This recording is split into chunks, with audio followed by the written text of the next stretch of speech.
regarding our programming on our website, www.waterpeople.org. The show is about to begin.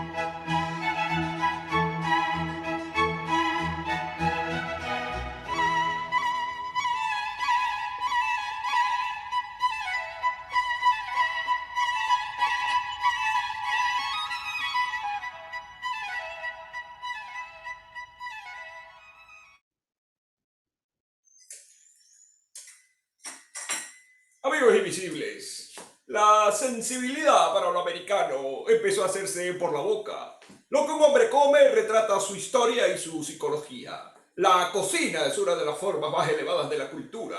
Algunas salsas significan tanto culturalmente como un estilo arquitectónico o como una forma poética. El pueblo griego, con el mismo impulso sagrado con que hizo el Partenón y creó la filosofía, transformó el acto animal de alimentarse en el noble ambiente del simposium, el banquete socrático en el que junto con la comida y la música de las flautas tiene lugar el rito del diálogo. Son también las sobremesas de los alejandrinos cargadas de gracia escéptica, y las de las villas florentinas bajo los Medici, y las de París de la Restauración, cuando Talleyrand explicaba con sublime elevación el difícil arte de tomar una copa de fine champagne. Un arte no menos complicado, sutil y simbólico que el que los chinos han manejado en milenios para preparar y servir el té. Durante mi exilio en Nueva York pude notar que las gentes de la isla de Manhattan no tienen ni el gusto ni el arte de la comida. Apenas dedican tiempo a alimentarse de forma somera, desabrida y rápida. Los mira uno ingerir con apresuramiento y sin dedicación un sándwich o una ensalada, mal sentados en la estrecha esquina de un mostrador, con el sombrero puesto y el diario bajo el brazo. Pero el plato típico, preferido y ponderado de los hoteles de los millonarios y las fritangas de los muelles es el jamón con huevos fritos y el pastel de manzana. ¿O acaso el hot dog? En Venezuela, ese significado histórico de lo que se come no ha desaparecido en nuestras modernas cocinas.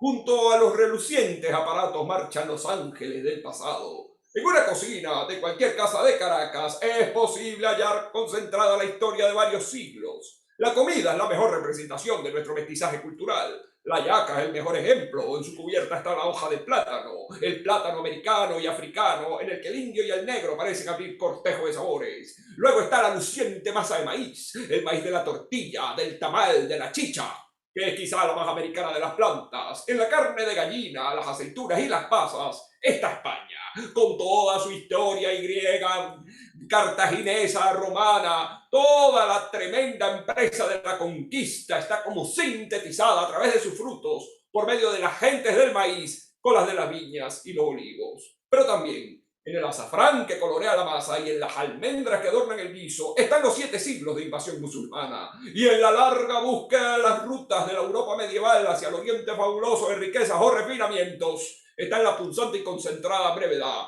del clavo de olor.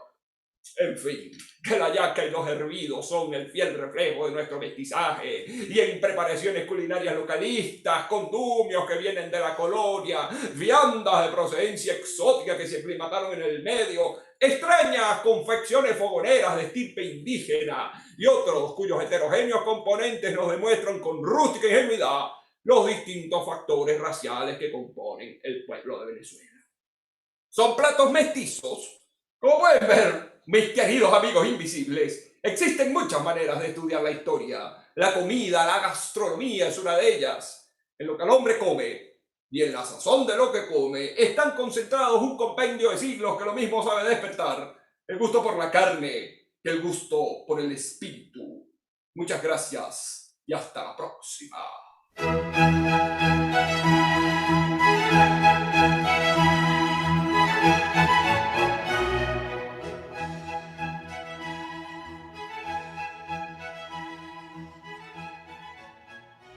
Buenas noches. Para los que no lo lo saben, mi nombre es Arturus Larpietri, y esto que acaban de ver y escuchar pudo haber sido uno de los cientos de programas que hice, primero en vivo y luego con la llegada del videotape grabado Valores Humanos. Así se llamaba el programa. Yo comencé mis valores humanos sin ningún atuendo magistral, muy suelto, en tono de conversación, y tuvo mucho éxito, tuvo mucha influencia. Yo comencé en Radio Caracas Televisión en el año 1953. El programa era muy visto y muy útil, y me daba mucho trabajo prepararlo. Yo me había dado cuenta que la televisión era un instrumento formidable, pero que había que saberlo utilizar. Yo lo utilicé para educar a la gente, difundir el pensamiento crítico y me acompañó durante toda mi carrera como escritor. Ahora quizá algunos de ustedes no sepan de mi carrera de escritor y político. Yo nací en Caracas, en una Caracas donde había un conglomerado de manzanas chatas con sus oscuros tejados. El número de habitantes era de unos 100.000 y vivían en torno a la Plaza Bolívar. Yo nací en una calle que quedaba entre las esquinas de Romualda y Manduca. Bueno, esto de darle nombre a las esquinas, eso es una cosa de Caracas. Eso es una herencia colonial. Eso viene de un obispo muy religioso que decidió, para poder rendirle mayor culto a los santos, dedicarle uno a cada esquina.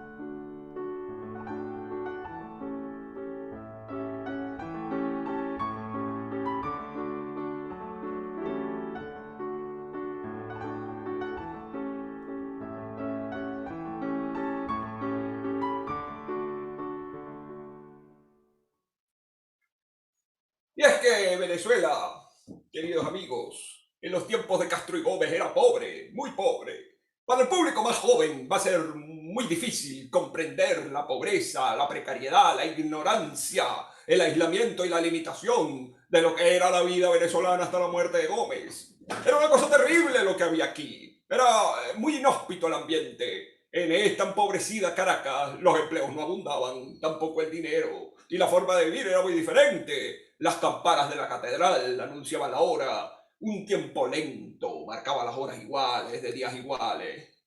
Nada parecía suceder, salvo pequeños sucesos de familia o la sigilosa noticia transmitida con susto de que alguien, todos sabíamos quién, había sido llevado y detenido a la rotunda. Mis padrinos de bautizo fueron el general Cipriano Castro y su esposa doña Zoila de Castro. Algunos intérpretes esotéricos podrían destacar que este acto religioso culminaría en mis escarceos con el poder, cosa nada desestimable si tomamos en cuenta que mi familia siempre ha estado muy relacionada con el poder.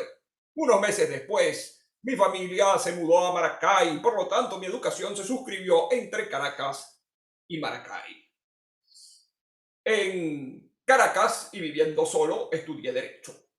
La generación del 28 es un mito que hay que revisar.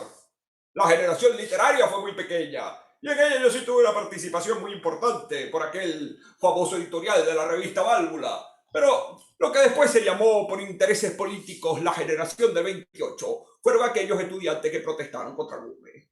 Cuando el movimiento tomó ese cariz político, a mí se me planteó un problema. Debía seguir sabiendo que eso le podía traer a mi papá, que era funcionario público del Estado de Aragua, problemas graves y de consecuencias impredecibles. Preferí tomar la responsabilidad de abstenerme y me aparté. No caí preso de la dictadura y continué mis estudios universitarios hasta finalizarlos. Al año siguiente, una vez graduado, viajé a París en comisión diplomática. Esto fue uno de los viajes más importantes de mi vida. Era la primera vez que viajaba al extranjero. En aquella época nadie viajaba en avión. Fue un viaje épico. El barco salía de La Guaira y llegaba 12 días después al puerto de Le Havre. París era una fiesta, como diría Hemingway. Yo estaba entregado a esa ciudad como con una fascinación mágica. Su color, su olor y sus formas de vida me parecían el solo color, el solo olor y las únicas formas de vida apetecibles y dignas de un hombre verdaderamente culto. Me conecté con gente muy valiosa. Recuerdo que Miguel Ángel Asturias era un hombre encantador. Nos reuníamos todas las tardes en la terraza de la Cúpula a conversar de lo humano y lo divino. También hice amistad con Alejo Carpentier. Recuerdo que una vez nos pusimos a hablar de los haiku, bueno, esa forma poética, y Miguel Ángel escribió una muy larga y yo le dije, no, chico, tiene que ser una cosa más restringida. Y entonces escribió una cosa maravillosa. Timón adelante, de barco atrasante. Miguel Ángel tenía una cabeza de indio maya fabulosa. Él fue el que tradujo el Popol Vuh del francés al español. Jorge Luis Borges, me acuerdo que me había dicho un día que yo era dos hombres en uno. Uslar el político y Uslar el literato. Borges era un hombre muy grato, muy fuera de su mundo. Su ceguera lo aislaba mucho, por eso siempre andaba como en una especie de monólogo. Un escritor es la conciencia de su tiempo. Así esté escribiendo poesía pura o abstracta. Tengo alrededor de 7 novelas escritas, 9 libros de cuentos, una infinidad de libros de ensayos y algunas pocas obras de teatro. Teatro es definitivamente lo que más me cuesta. Prefiero ver teatro que escribirlo. Creo que en materia de teatro, Chuo Hill es lo mejor que tengo. Escribir teatro es muy difícil porque es algo participativo. Uno es dueño de su prosa hasta cierto punto, en la narrativa no. Uno de mis primeros escritos fue una obra de teatro, La llave, que fue un intento de escribir y describir la Venezuela pobre, rural y marginal de principios de siglo. Mi última novela, La visita en el tiempo, me valió el premio Príncipe de Asturias 1990, pero el libro, por el cual soy mundialmente famoso, se llama Las lanzas coloradas. Quería escribir una novela sobre la futilidad de la guerra, una novela que fue editada y traducida al inglés, al francés, al alemán, al ruso y a tantos otros idiomas. Seguí trabajando en la delegación venezolana al lado de César Sumeta hasta un año antes de la muerte en cama del Benemérito. Yo tuve la fortuna de trabajar con dos presidentes muy importantes, con López Contreras y con Medina Angarita, especialmente con Medina Angarita, con quien mantuve una amistad muy grande y muy personal hasta que se murió. Una vez López Contreras en el poder, pasó a trabajar en el Ministerio de Hacienda en la sección de Economía y luego como jefe de dirección de política. Eso sin dejar de escribir mis editoriales del diario Ahora. En el año 1936 escribí el legendario artículo de Sembrar el petróleo, frase y título que todavía hoy se menta sin llevarse a la práctica. Con López Contreras también fui ministro de Educación, en el que logré promulgar la Ley de Educación. Esto fue una gran victoria para mí, ya que logré matar a un dragón que ya se había comido a 5 caballeros. Esto fue, sin duda alguna, el comienzo de la renovación de la educación venezolana. Lo que más necesita nuestra educación es una cura de simplicidad, volver a los conceptos básicos y preguntarnos a quién se tiene que educar y para qué. La materia prima más preciosa del presente y del futuro no será el petróleo, ni el hierro, ni el uranio, ni la tierra arable, sino la materia gris. El gobierno siguiente, el de Medina, llenó al país de esperanza. Medina quería lograr la colaboración de hombres nuevos y capaces que pudiesen llevar a cabo la difícil tarea de lograr el desarrollo de Venezuela.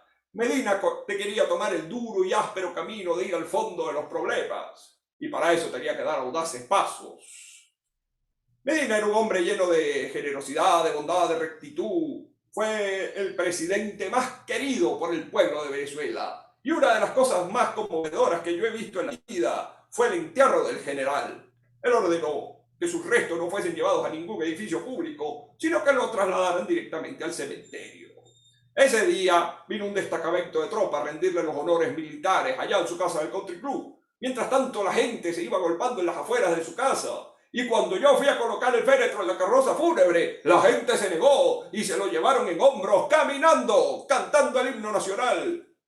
A mí me pidieron que escribiera el epitafio, que me parece que todavía está allí. Sirvió a su patria con su vida y después de muerto la siguió sirviendo con su ejemplo. Durante los 4 años y medio del gobierno de Medina no hubo ni un preso político, ni un desterrado, ni un partido disuelto o censurado, ni un periódico cerrado o multado. Se hizo un gobierno inclusivo en su totalidad. Y sabíamos que eso significaba también darle a los comunistas la oportunidad de expresarse libremente y de crear su propio partido político. Esto con López no hubiese podido ser, porque López era un anticomunista ultranza. En cambio, Medina era un hombre abierto y muy ecléctico. Comunista no era, claro, pero era un hombre incluyente. Y sabíamos que eso significaba escuchar a los comunistas, que también son gente. Se hizo la reforma agraria, petrolera, constitucional, se le dio el voto a la mujer, se hizo la elección directa y secreta de los diputados y estaba escrito para el siguiente periodo la elección directa y secreta y universal del presidente de la República. Con Medina se estaba creando un gobierno liberal y democrático, que nada tenía que ver con la dictadura socialista y demagógica de Betancourt. No se puede ser libre e igual. ¿Por qué? Porque si hubiese una libertad absoluta, la desigualdad sería monstruosa. No todos los hombres somos igualmente fuertes. No todos los hombres somos igualmente inteligentes. No todos los hombres somos igualmente aptos para muchas cosas. De manera que la libertad y la igualdad son como términos contradictorios.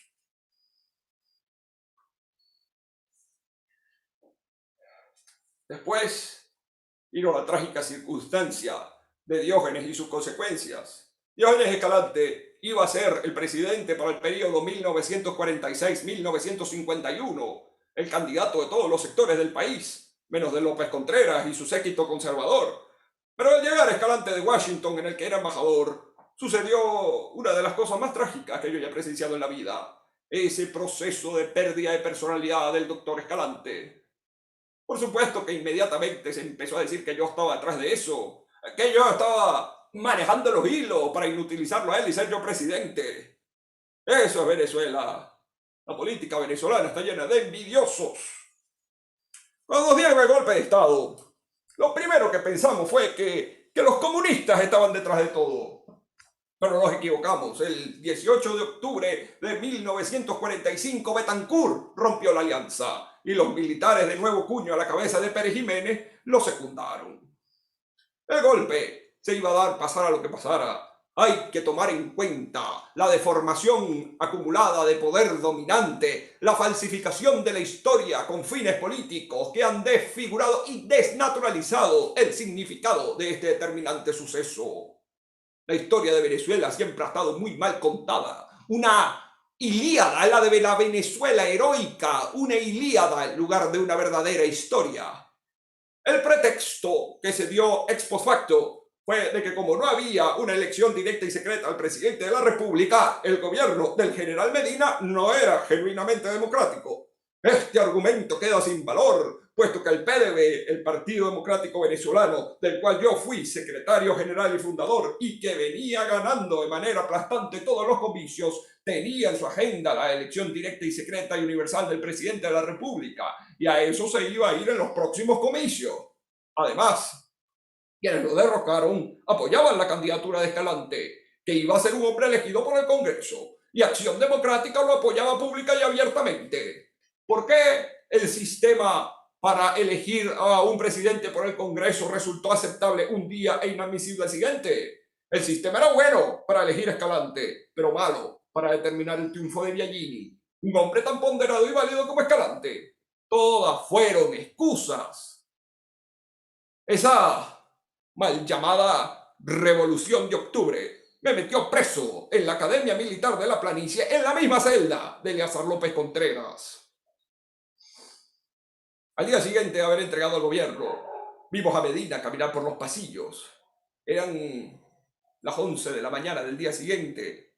Nos saludó con un breve gesto y se dirigió al grupo de oficiales insurrectos que lo habían traído hasta allí, declarándoles el grave error histórico que estaban cometiendo.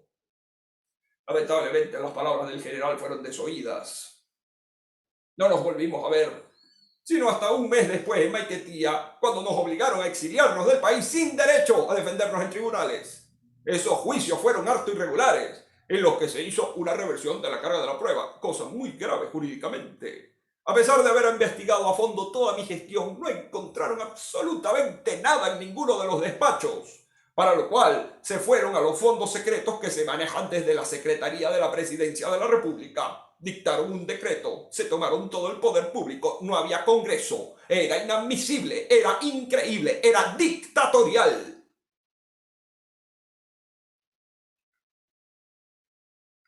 De repente, de ser un hombre poderoso, con ideales, con una gran actividad y una vida estable, paso a encontrarme con mi familia en un país en el que no sé cómo ni dónde voy a trabajar para sobrevivir.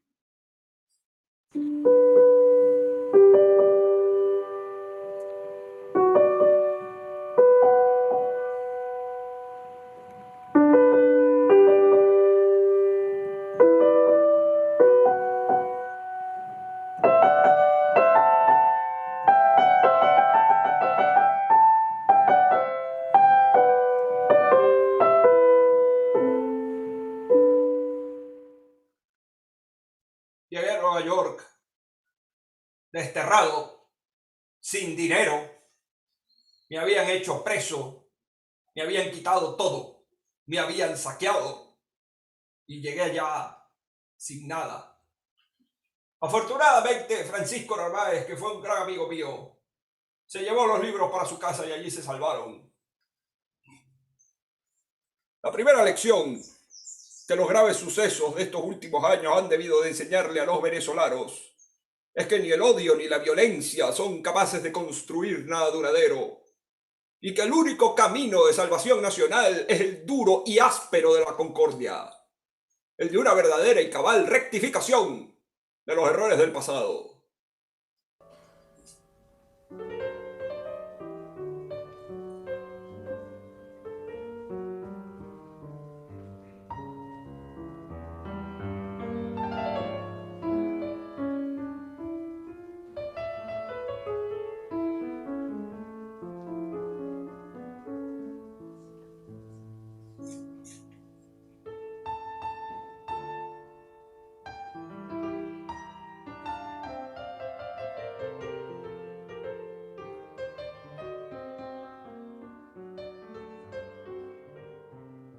En el año 39 me casé con Isabel Brown, una mujer que no tenía un pelo de egoísmo, el ser más desprendido, abnegado y leal que yo haya conocido. Me hacía mucho bien estar con ella, me ayudaba mucho su presencia, una mujer educada, discreta, excepcional. Puedo decir con mucho orgullo que nunca he tenido una vida conflictiva en lo personal. Mi vida siempre ha sido muy clara, muy diáfana. Tuve la suerte, la gran suerte, de encontrarme con mi mujer, que era inmejorable. Con ella no tuve nunca una sola discusión. Recuerdo el día que decidí casarme con ella. Fui a la casa de su padre, don Carlos Brown, que era un hombre muy serio, muy respetable, muy tradicionalista. Y le dije, mire, don Carlos, yo estoy muy enamorado de Isabel y me gustaría casarme con ella si usted no tiene inconveniente. A lo que él me respondió, no, chico, estoy muy contento con el matrimonio. Lo único que te aconsejo es que dejes la política. Por supuesto que en eso no le hice caso.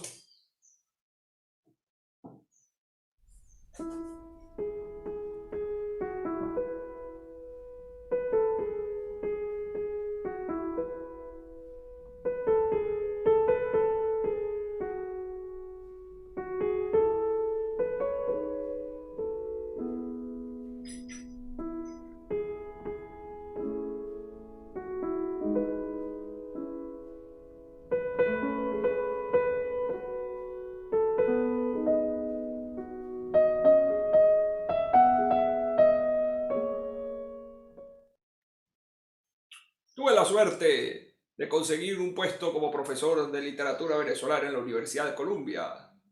La suerte tuve yo de conseguirme con don Federico de Onís, que era antiguo catedrático de la Universidad Española y que en ese momento era el jefe del Departamento de Español de Columbia, porque es que yo había llegado allá sin ningún recurso a ver qué hacía. Incluso en algún momento dado pensé en irme a la Argentina, pero en cuanto Onís supo que yo estaba allí me dio trabajo inmediatamente. Comencé dando cursos de verano de literatura venezolana y después entré al departamento. Cuando el gobierno de Rómulo Gallego fue derrocado, me replanteé mi estancia. Yo nunca había pensado en expatriarme, nunca. José Rafael Pocaterra, que vivía en Canadá en labores periodísticas y de enseñanza, me había dicho, pero bueno, chico, tú no te piensas quedar en los Estados Unidos. Allí tus hijos van a crecer mejor. Ese es un país organizado, poderoso. No, Rafael, yo sueño con volver a Venezuela. Cuando el gobierno del general Carlos Delgado Chalbó me dejó regresar, lo primero que hice fue visitar a mis padres, que tenía 5 años sin ver. Pasé un mes en Maracay y luego fundó la Cátedra de Literatura Venezolana en la Universidad Central y paso a trabajar como editor en jefe del suplemento del papel literario del periódico El Nacional de Miguel Otero Silva hasta el año 1953, donde comienzo a trabajar mi programa de valores humanos y comienzo también a trabajar con Carlos Eduardo Frías, con Ars Publicidades.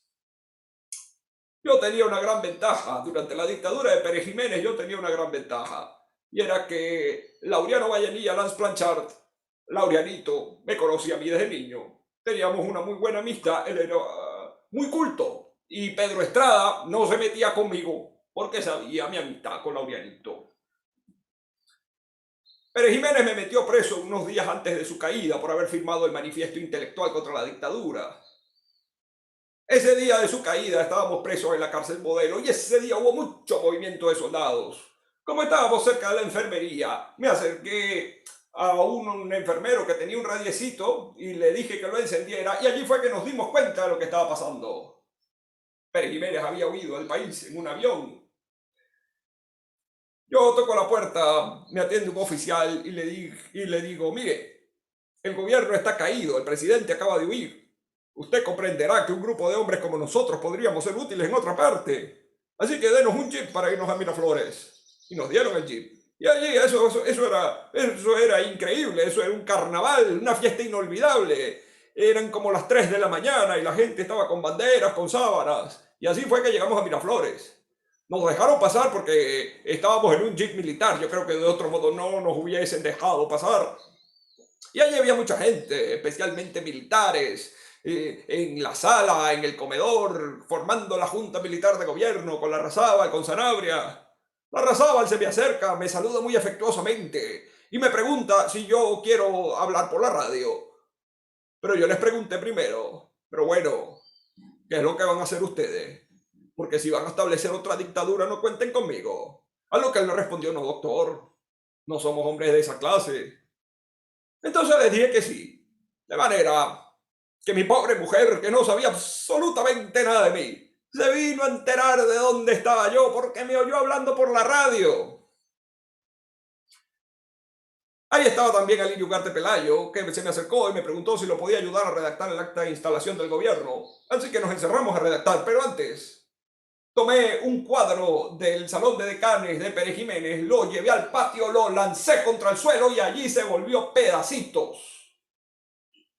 Afortunadamente, allí estaba Wolfgang Larrazábal, que era otra clase de hombre. Sin él, aquello hubiese podido ser otra cosa.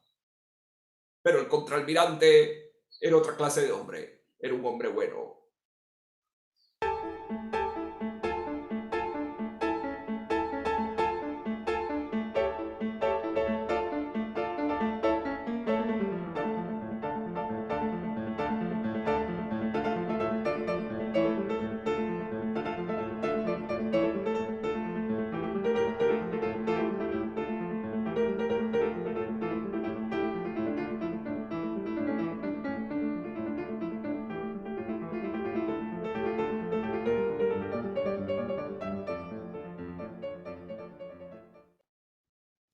Para el año 1963, ya adentrados en la democracia, fundo mi propio partido político junto con Isaías Medina Cerfati, el hijo de Isaías Medina Angarita con Estrella Cerfati, el FND, el Frente Nacional Democrático. Arturo es el hombre. Ese era el eslogan de mi campaña. El partido de la campana. La campaña que yo hice fue de una gran enseñanza para mí. Recorrí Venezuela 2 veces y en algunos lados estuve más y aprendí mucho sobre el venezolano y sobre el carácter del venezolano. Gané en Caracas y en algunos otros lugares, pero me robaron. Como no tenía suficientes testigos, se hicieron cosas atroces. En aquella época se votaba con unas tarjeticas donde no estaba la mía. Entonces venía un elector y decía, la tarjeta de Uslar no está. Se paraba un testigo de mesa y decía, voto nulo. Esto me lo hicieron millones de veces. Me quitaron miles de votos. En aquel momento se hacía un chiste muy cruel. Uslar ganó el electorado y perdió el electorado. Me quitaron miles de votos, me hicieron miles de trampas. En esa elección competí con Raúl León y con Rafael Caldera. Yo a León lo conocí muchísimo porque fuimos condiscípulos en la universidad. Él era un hombre bueno, con los estudios incompletos, pero era un hombre sereno. Y su actuación no fue mala en aquel desbarajuste que se produjo en el golpe del 45. Caldera, por el contrario, era un hombre muy raro. Era un hombre muy limitado de horizontes y yo creo que tenía en el fondo una tendencia autoritaria y monástica. Bueno, él tuvo mucha influencia de la falange española cuando en su época de estudiante. Recuerdo que hubo una época en que Hicimos un debate, él y yo, organizado por Carlos Rangel.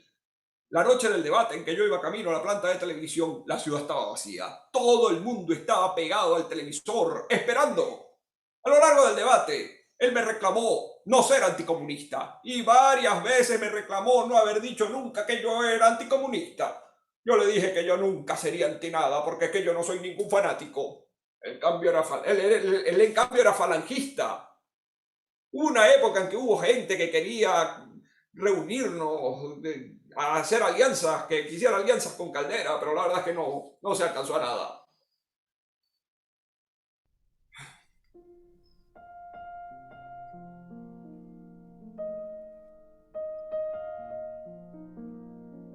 Yo la verdad es que no soy optimista.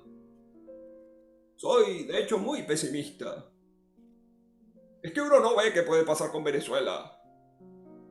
Desde el punto de vista del azar, puede pasar cualquier cosa. Pero desde un punto de vista más o menos lógico, no se ve. No hay propuesta para Venezuela. No hay partidos políticos. Los aparentes dirigentes de la oposición son gente de muy segundo orden. Estamos muy corrompidos. Estoy muy angustiado. Este es un momento muy malo. Hay mucho dinero y no hay orientación. La educación es un desastre, la política espantosa. El país está sin norte, sin rumbo, sin clase dirigente. Hay aventureros, pícaros, gente que tira la parada. Y ahora hablamos de revolución. ¡Qué curioso! La palabra revolución desapareció del mapa hace muchísimos años. No existen poderes revolucionarios en el mundo, salvo en Venezuela, claro, y en Cuba. Lo trágico, lo más trágico de todo, es el nivel de la gente que nos gobierna, que hablan así tan alegremente de liberalismo salvaje. No puede existir liberalismo salvaje. El liberalismo es la flor de la civilización, el tolerar la divergencia. Creo que era Voltaire quien decía: yo detesto lo que usted dice, pero odiaría más que usted no lo pudiera decir. Por eso quiero ratificarles que la pelea de hoy es más abierta que nunca, que la necesidad de un cambio en la mentalidad del venezolano es más abierta que nunca, y que tenemos que ponernos todos al empeño de convertirnos en un país productivo por medio de la educación, por medio de la infraestructura, por medio de una nueva mentalidad. Es decir, aquello que yo me permitía sumar como una consigna hace muchísimos años ya: sembrar el petróleo. Venezuela es una gran paradoja. El de un estado cada vez más rico en un país cada vez más pobre y atrasado. Ese es el principal problema de fondo. La avalancha de riqueza incontrolable en manos del Estado y sin destino útil. Era muy difícil que las cosas sucedieran de otra manera, porque este siempre fue un país muy pobre, lleno de inestabilidad, de golpes de Estado y de eso que llaman revoluciones. Si alguien se atreviera a hacer un estudio serio de lo que significa la revolución en Venezuela, se vería lo que contiene, lo que expresa, lo que propone. Es lamentable. Hay que ver lo que hubiera sido Venezuela con esa montaña de recursos si el gobierno hubiese tenido un poquito de sentido común. Amigos invisibles, yo no sé si he dicho lo que tenía que decir o no esta noche. Yo lo he pensado mucho y me dije a mí mismo: deja salir al Arturo angustiado que llevas dentro. Eso hice. El día de mañana, mis hijos y mis nietos no podrán reclamarme que no dije e hice las cosas que tenía que decir en el momento que tenía que decirlas, porque es que son ellos los que van a vivir en la Venezuela del mañana. Ya las dije, yo cumplí. Ahora les toca a ustedes actuar.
Ahí. Ay.